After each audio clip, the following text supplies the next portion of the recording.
Assalomu alaykum savatdoshlar, yaxshimisizlar? Bugun men ilgirki hafta so'zlagan ingliz tili o'rganishini boshlash va ingliz tili o'rganishini davomlashtirish degan filmning ostiga tushgan bir qancha savatdoshlarning savollarini ko'rdigan asosda ingliz tili o'rganish to'g'risida bir qancha maslahatlarni savatdoshlarning huzuriga sunmoqchiman. Bir savatdosh ingliz tili yoziqchilikni qanday o'rganganda tez ilgirligili bo'ladi degan savolni so'ragan. İngiliz tili yoziqchiligi degan bu yani ingliz tili yoziqchiligini ilgari surish, yani ingliz tili yoziqchilik saviyani yuqori ko'tarish uchun oldi bilan qaysi jihatga bakrak kuchash kerak deganda yoziqchilikni yaxshilash uchun o'qishni kuchaytirish kerak. Ya'ni o'qishmaydigan her xil temalardaki yazıqçılık materyalleri, yani o'qishliqlarni ko'p o'qib berishga to'g'ri keldi.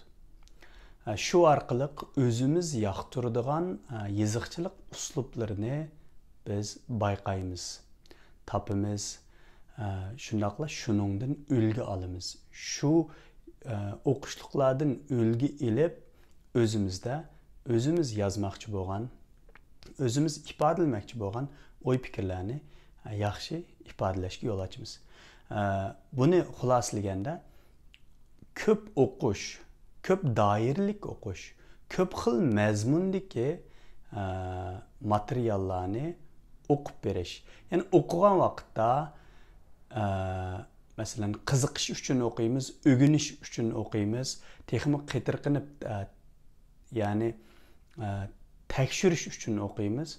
Şunda vaqtlarda özümüz yaxşı ko'rgan mazmunlarni bir qancha qitim ko'p o'qish orqali ba'zi ifodalash usullarini, ba'zi jumla shakllarini, ba'zi o'y fikrlarni ifodalagan jumlalarni biz ulgu olsak tamamen bo'ladi. Shu orqali ingliz tili yoziqchilikni biroz tezlashtirgili bo'ldi. Ya'ni yoziqchilik iqtidorimiz, qobiliyatimizni o'stirgili bo'ldi.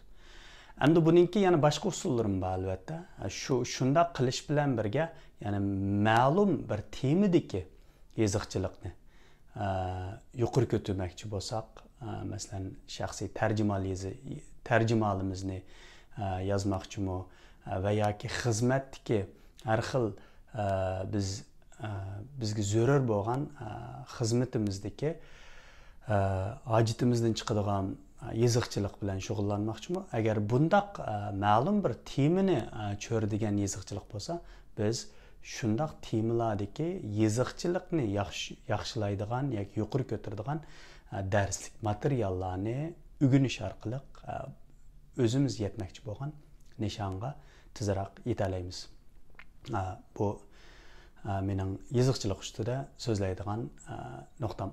Endi yana bir savatdosh shu ingliz tilidagi murakkab bo'lgan uzunroq jumlalarni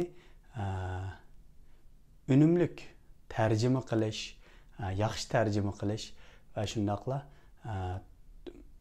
unumli yo'lini ko'rsatib bersangiz degan mazmunda savol so'ragan. Endi murakkab uzunroq jumlalarni tarjima qilishninki unumli yo'li deyilganda oldi bilan ingliz tilidagi uzunroq murakkab jumlalarni tushunadigan va qiynalmay biladigan saviyaga yetish kerak. Ya'ni u saviyaga yetish uchun qanday qilamiz? Albatta ingliz tilini uzluksiz to'xtamay o'rganishga to'g'ri keladi.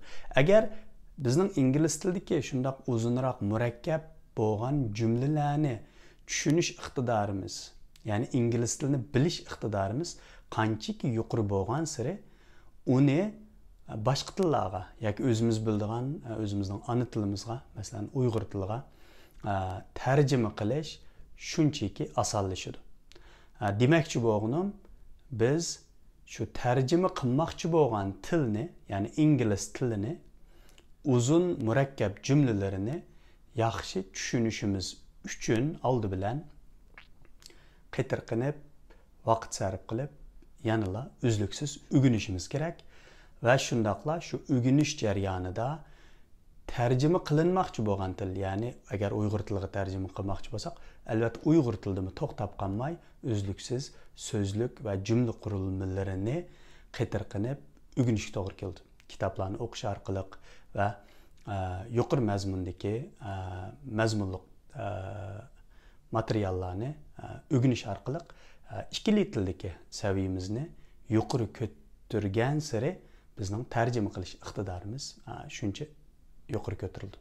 Kelar qitimliq filmni ko'rishaylik. Xayr xo'sh.